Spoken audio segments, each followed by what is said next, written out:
David Gendreau, bonjour. Bonjour. Vous êtes fondateur de NVH Medicinal. Alors c'est quoi NVH Medicinal? NVH Medicinal, c'est une société de biotechnologie basée à Dijon qui développe des produits de médecine régénératrice à base de collagène, mais des collagènes particuliers qu'on appelle des collagènes de synthèse.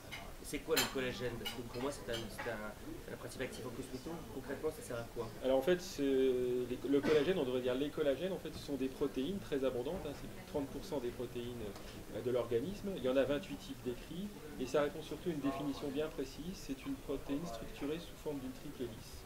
Et ça, c'est important pour l'activité biologique.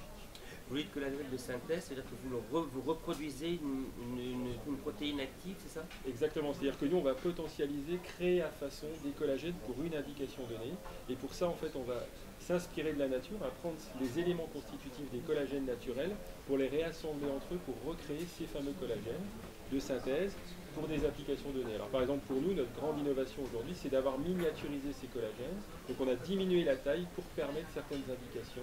Et notamment l'objectif pour nous, c'est de développer un médicament pour traiter les hémorragies qui sera utilisé par voie injectable.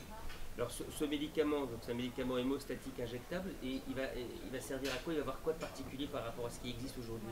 Alors en fait, l'intérêt, il est double. Premièrement, c'est d'avoir un collagène qui a une belle activité sur les plaquettes sanguines, ce qui est le mécanisme d'action, mais qui a surtout une taille réduite, et donc qui va permettre de l'utiliser par voie intraveineuse, ce qui aujourd'hui n'est pas possible avec des collagènes dits naturels d'extraction. Mais quelle application concrète, quel intérêt ça représenterait pour la santé de l'être humain en général? Dans le cas des hémorragies, très clairement aujourd'hui, les options thérapeutiques sont limitées, hein, principalement à la transfusion. Donc là, concrètement, l'objectif c'est de sauver des vies, c'est de gagner du temps, d'aider au contrôle des saignements pour faire en sorte d'arrêter ce saignement. Dans d'autres cas, c'est d'utiliser des collagènes pour des applications notamment de médecine régénératrice où aujourd'hui les collagènes naturels ne peuvent pas être utilisés, soit parce qu'ils sont trop gros, soit parce qu'ils ne sont pas actifs. Et nous, grâce à notre technologie d'ingénierie, on peut comme ça en créer à façon pour permettre justement des développements qui sauveront des vies demain.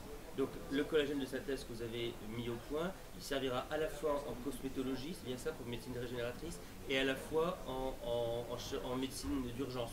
Voilà, alors c'est-à-dire que c'est la technologie qui est derrière le développement de ces collagènes de synthèse. Comme je vous disais, on peut les faire à façon. Et donc effectivement, on a fait un collagène comme actif cosmétique, avec comme particularité également d'utiliser cette miniaturisation, mais de lui conférer des propriétés particulières pour qu'il puisse avoir un effet sur la peau et donc être utilisé en cosmétique. Donc c'est pour ça qu'on a développé une gamme associée qui s'appelle Ineis.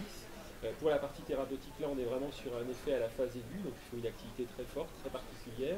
Et demain, on peut l'utiliser également en impression 3D comme encre biologique, hein, pour permettre de recréer des tissus, ou alors de l'utiliser pour traiter certaines autres maladies comme l'arthrose, par exemple, tout ce qui est maladie musculo-squelettique, où il y a un besoin d'utiliser ce type de produit. Et tous ces développements en médecine, j'imagine que ça va nécessiter des partenariats.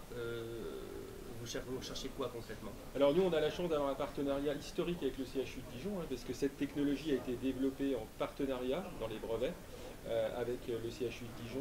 Et donc l'objectif pour nous, c'est de continuer en tout cas d'aller vers le médicament jusqu'en phase 2B, avant un transfert éventuel à l'industrie pharmaceutique, en étant accompagné par notamment le CHU, mais d'autres partenaires publics ou privés, notamment certaines entreprises avec lesquelles on discute actuellement, pour faire pour eux des collagènes de synthèse pour leurs applications. Bon, l'appel est lancé. Merci beaucoup, David. Merci à vous.